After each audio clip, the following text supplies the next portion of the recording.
Hey guys, it's Sarah. So I wanted to share with you guys something. I was meaning to share this when it actually happened, but for some reason I didn't, and I can't remember exactly why. Maybe it was because I didn't really understand it that much at that time. I believe I was laying in bed, and I forget if this was the morning or the night, but all of a sudden Micah 2:4 showed up in my head, like out of nowhere. And it's strange because I didn't know the Bible that well. This might have been, I think, a few weeks ago, maybe a month ago. I haven't read all of the Old Testament and stuff, so I don't think I think I've heard the name Micah before, but I wouldn't have known if it was like a book or just somebody in the Bible. So that's really interesting. And I went to go read it, and I'll read it here with you guys right now. Hold on. It says, and I interpreted this when I went there. I found out, well, there is no Micah 7:24. So I was like, wait, I think it means Micah 2-4, right? So I'm going to read that for you.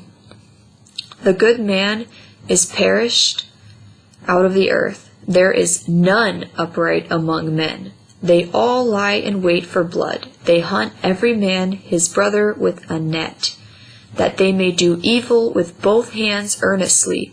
The prince asketh, and the judge asketh for a reward. And the great man, he uttereth his mischievous desire, so they wrap it up. The best of them is as a briar. The most upright is sharper than a thorn hedge. The day of thy watchman and thy visitation cometh. Now shall be their perplexity. The thing is, when I first read this, I thought it was amazing because I had seen the word watchman, and I'm like, I understood that part. The day of thy watchman and thy visitation cometh, now shall be their perplexity. And I found that so exciting that I was going to share it. But something bothered me is that for some reason, I didn't really understand the verses before. I don't know what was going on in my mind, but I didn't really get what they were talking about. I found it a little bit confusing for some reason. I don't know why now when I read it, because it makes every sense. Of course it's saying the good man is perished out of the earth. There is none upright. We know there's no one good, right? All have sinned and fallen short of the glory of God. We are all wretched sinners. But also, they all lie in wait for blood. They hunt every man his brother with a net. And here's this part. That they may do evil with both hands earnestly. The prince asketh, and the judge asketh for reward, and the great man utters mischievous desires. So when I think of this, I saw in my head government.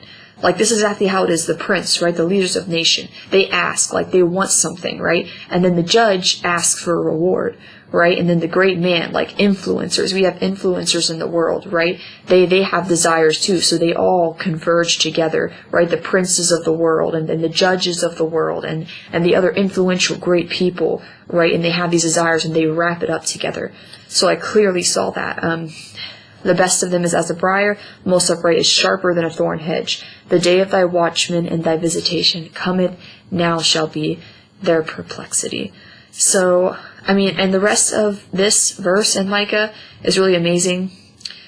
It's just talking about what's going to happen, like, with Israel and stuff like that, but I just wanted to share that bit with you guys. I think that's really crazy. Now that I think about it, I don't know why I wouldn't share that, because that was obviously the Lord showing me that, because I didn't even know. I don't think I even knew, like, that Micah was a book in the Bible, or what the contents was. And at that time, just waiting for the rapture and all this, and it clearly says, the day of thy watchman and thy visitation cometh, now shall be their perplexity. So yeah, I hope that encourages you guys.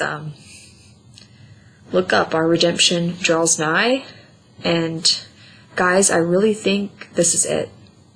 Anyways, I love you, and I'll talk to you later.